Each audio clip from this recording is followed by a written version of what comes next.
And so, how's the Balkan Beauty music video going? Yeah, you started to make it? No, actually, actually haven't started to make it. Because you know what it was? I was like, I recorded this song was so, I had the idea in my head for a long time. Okay, It was one of those ideas that I just had it, you know, actually it's really, I had it since in my head since last year. Oh yeah, like last year, but I never put pen to paper or anything. Okay, yeah. I just said, oh, I should do a song, yeah, about, because basically it came from this. Again, it was like one of the first days I was in Sarajevo. My flatmate was walking in the centre. And I've had this from everywhere in the Balkans in general, but this was the first time somebody pointed it out to me. Okay. Yeah. And we was walking in the centre and I was bumping into people, this and that, and then he grabbed me and he's like, Nick, stop bumping into people, stop looking at women and walk straight. Because to me, like I've always said, women in the Balkans are like so like, beautiful and everything. Like, so and it's just the percentage of good-looking women to me. was like, I think it's better than London too. Yeah, no, it is better than London. People always say, how could it be better than London? There's more people in London. Yeah, there's more people in London, but the ratio. Per capita, yeah, exactly. And I was just walking everywhere. I was just turning my head and bumping into people. He was like, Nick, man, you need to stop doing that. Like, because to him, I guess it's normal. Yeah. Like he sees the kind of women all the time, so it's normal. So, and after a while, it becomes normal as well. Cause I had a joke with me and my friend in Zagreb. Shout out to Tom Toro if you're listening. Like he had a joke that we came up with, and it was like, when you're in like Amsterdam, where he's born, when you're in Amsterdam or you're in London, whenever you see like a girl who's not so good looking, you're like, whoa, you know. But like, no, I actually said it wrong. Let me rewind. Let me rewind. When you're in Amsterdam or London and you see a girl who's really good looking, you're like, whoa. Yeah. But when you're in like the Balkans, you see it's the opposite. You see a girl who's not that good looking, like, whoa, like where are you from? You can't be from here. So that's where the whole Balkan Beauty idea came from initially. So, but like I said, I didn't put pen to paper. And then it was a couple of months ago, I played this beat that my friend from Italy made me. I was like, just playing it in my room. And that's when I started coming with a chorus I need a Balkan Beauty. I was just saying it in my head and I said, hey, hold on, let me just make that the chorus. So I just quickly recorded that, played it. So okay, I like that. And I just literally wrote the rest of the song that night, recorded it, sent it to my guy in the studio to master it. And it's like, bam, okay, I'm gonna make a video for this. And yeah, that's how it came about. But the reason why I didn't start the video was, I don't know, it's one of them songs that I just didn't want to just throw out there. If I'm gonna do a video, I wanted to do a really good video. So I was thinking to myself, okay, how can I do this video the way that I envision it? And also, it's not really usually the type of song that people tend to hear from me. It's kind of club banger and dance, and the lyrics, it's about, I don't think I've actually done a song about women like that. And so I didn't want it to be a kind of just video that, you know, a throwaway MTV video with loads of girls dancing around half naked. Even though the lyrics is, I wouldn't say the lyrics is that raw, but I mean the lyrics is talking about beautiful women from the Balkans. But I didn't want it to just be so, I can't even think of the word. Do you know what just happened to me right now? What? It's always happened to me. Like, I don't know if it's happened to you, but because I've been learning the Bosnian, Croatian and Serbian and everything, sometimes I want to say a word in English and the Bosnian words just come out. Like, you want to say this, and I'm like, this Bosnian, I can't think of the English word right now, but anyway. So I said, okay, that's when I came up with this idea to make the Balkan Beauty video not just about women, even though the lyrics is about women. Make the video itself about like the beauty of the Balkans, the beaches, the cities and stuff like that. So you're getting like a double message. So now that's going to require a bit of travel. So I'm like, okay, I'm not 50 Cent, I haven't got a kind of budget. So I was thinking, how can I do this? I came with this crowdfunding idea. What's the one in America called? Crowdfunding. Yeah, it's project. No. Yeah, you know what I mean. Where you. Yeah, there's a really big website. Oh man, it's out of my mind. Source. But anyway, I wanted to do a crowdfunding thing. And I went to this particular American website.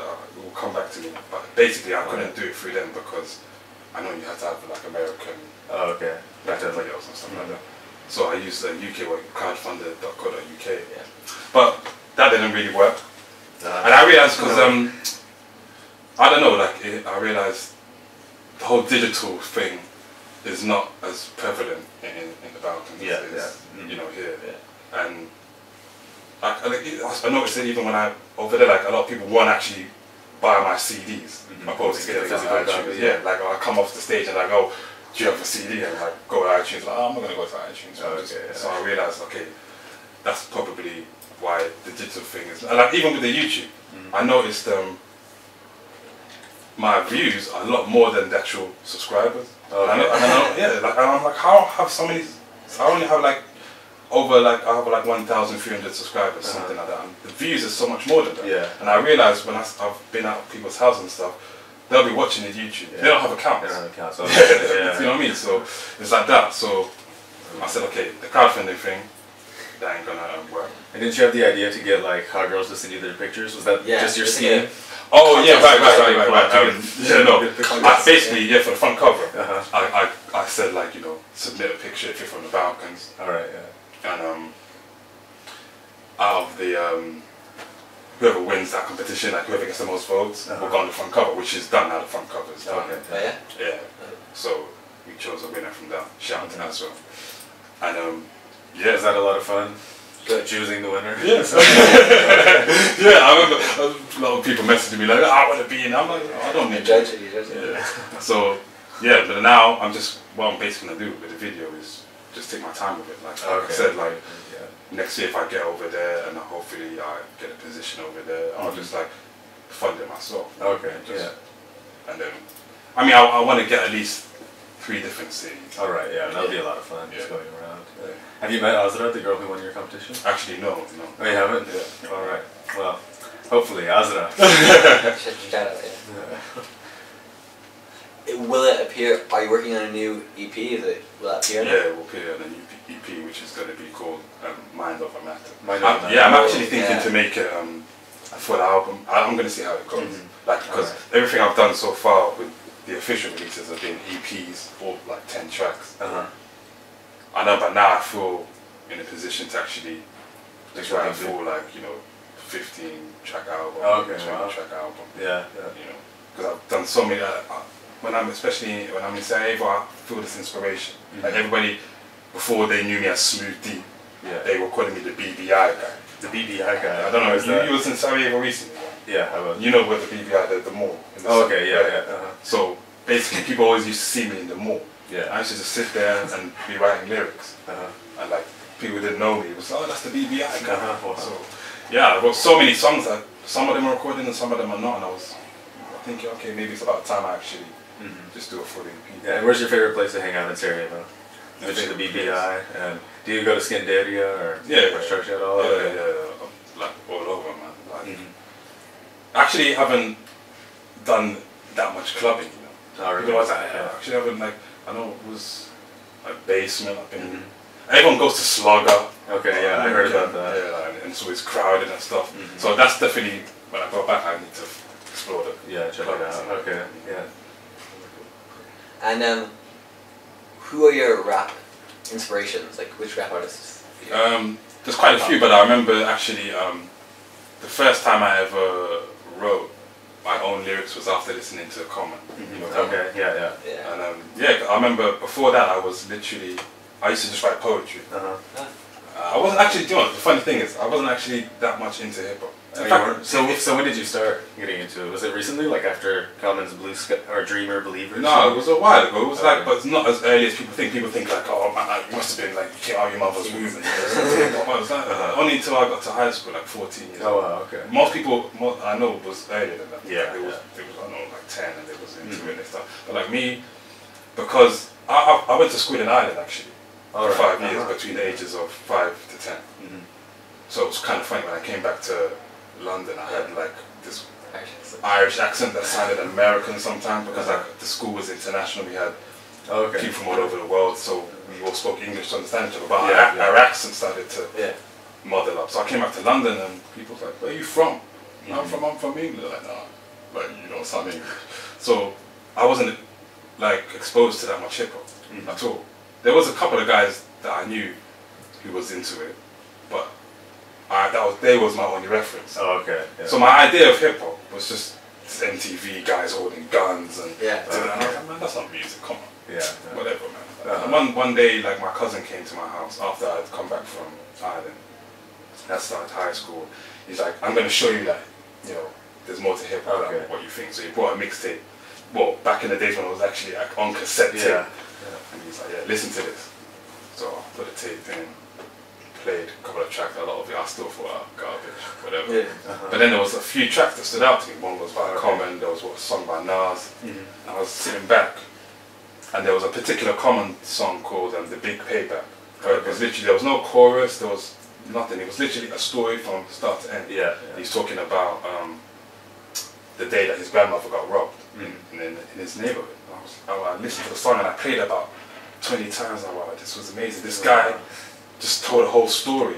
And I was like, wow, this is really like poetry, but with music. And I'm already writing poetry, so why don't I give this a go? And I just wrote something quickly. And after that I started to do more research. Like I started to listen to all these like hip hop shows, because they used to come on really late. So that's why I never knew about them. Like all the MTV stuff that's in the daytime, all the hip hop shows like on Kiss. What's the British guy's name? Tim Westwood. Do you listen to his radio show at all? Actually, like now I don't know. Tim West. I was back in the day. I listened to Tim Westwood, but then I listened to more guys that you may or may not know. Like a guy called 279. There was guys on Kiss 100 called Shorty, Blitz and Big Ted. Those are the guys that got me into hip hop. Like Tim Westwood, like he's done a lot for hip hop in general. But I've always felt like he doesn't do anything for UK artists. Like it is mostly like mainstream. And now it's not even really that much hip hop. It's just like whoever's hot, who's ever a big actor come in. I know. I think he's kind of made a caricature out of him. So you know, but I don't respect him for what he's done in the game. But he's not. So you don't listen to like Gucci Mane and Waka Flocka and stuff like that? No. Oh, okay. Yeah. I mean, like there's stuff like in the club or whatever, but I'll never like buy one of those records. Okay, yeah. So who's probably your top 5 like rappers? I would say I wouldn't. This isn't my top 5. Like, who's the best rapper? But my favorite. Like I obviously I have to say Common, because that's the guy that you know got me into rapping in the first place. Then let's go with Mos Def, Nas. Actually, funny enough, also Busta Rhymes. Really? Even though he's totally like lyrically and stuff, not what I do myself. Well, I remember I heard that track "Woo-Ha," "Got You All in Check" back in the day, and that's I don't know if you heard some of my songs. I say "Booyah," and I kind of got it from that. Okay, you know? So Busta Rhymes just for the entertainment, like yesterday. Yeah. And we're gonna play Balkan Beauty. Take a little break for 3 minutes or so. This is a song that we've been talking about. It's gonna come out in a video next year, so enjoy Balkan Beauty by Smooth Teeth.